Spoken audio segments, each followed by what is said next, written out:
नमस्ते, मेरा नाम है विनय आकाश और आप देखना शुरू कर चुके हैं प्रभा साक्षी का खास कार्यक्रम मोस्ट रिलायबल इन्फॉर्मेशन यानी MRI। भारत में सरकार सिर्फ चुनाव से ही नहीं बनती, मैनेजमेंट से भी बनती है। उसके लिए जरूरत पड़ती है एक अदद होटल या रिसोर्ट की। सरकार, रिसोर्ट, संकट, ये तीनों चीजें जब एक साथ एक पंक्ति में आ जाए तो हर कोई बूझ लेगा कि कहानी क्या होने वाली है। बस सूबे का नाम, पार्टियों के नाम और नेताओं के नाम बदलते रहते हैं। कर्नाटक, राजस्थान, मध्य प्रदेश से परे ताजा मामला महाराष्ट्र से जुड़ा है। महाराष्ट्र में राजनीतिक संकट चल रहा है। आज से पहले ये लाइन कितनी बार कही या लिखी जा चुकी है कि घिसने लगी थी। महाविकास आघाड़ी सरकार ने जब शपथ भी नहीं लिया तभी उसके गिरने की खबर आई। कभी अचानक अजीत पवार के समर्थन के साथ देवेंद्र फडणवीस ने शपथ ले ली।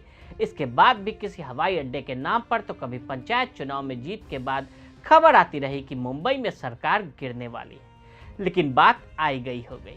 पर इस बार महाराष्ट्र का सियासी संकट वाकई असली है। एकनाथ शिंदे और 40 विधायकों की बगावत की वजह से उद्धव ठाकरे की कुर्सी इस वक्त खतरे में है।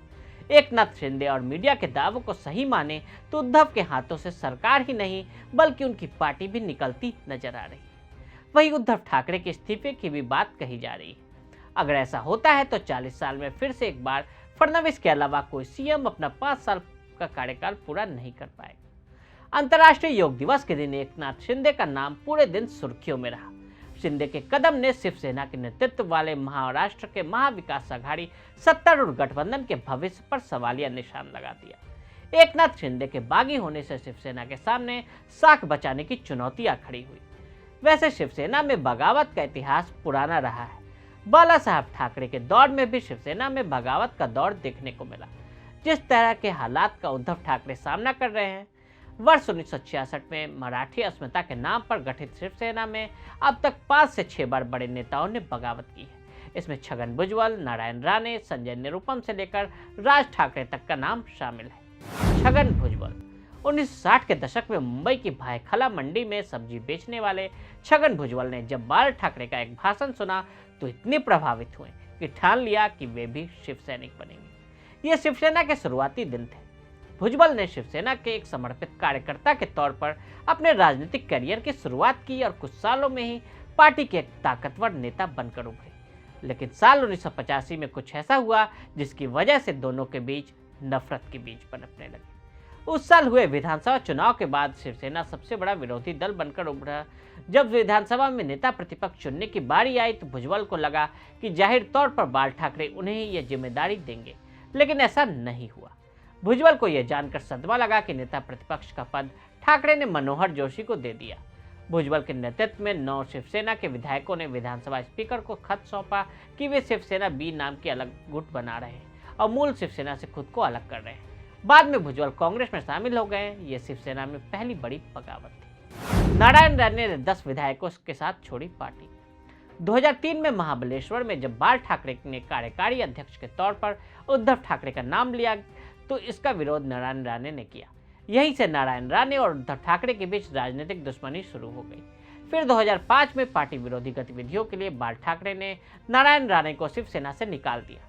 कहा जाता है कि राणे के भीतर यह बैठ गया कि उन्हें बाहर निकालने के पीछे उद्धव का हाथ है। राणे अपने 10 समर्थक विधायकों के साथ कांग्रेस में शामिल हो गए। राणे के जाने से कोंकण में शिवसेना को जोरदार झटका लगा था।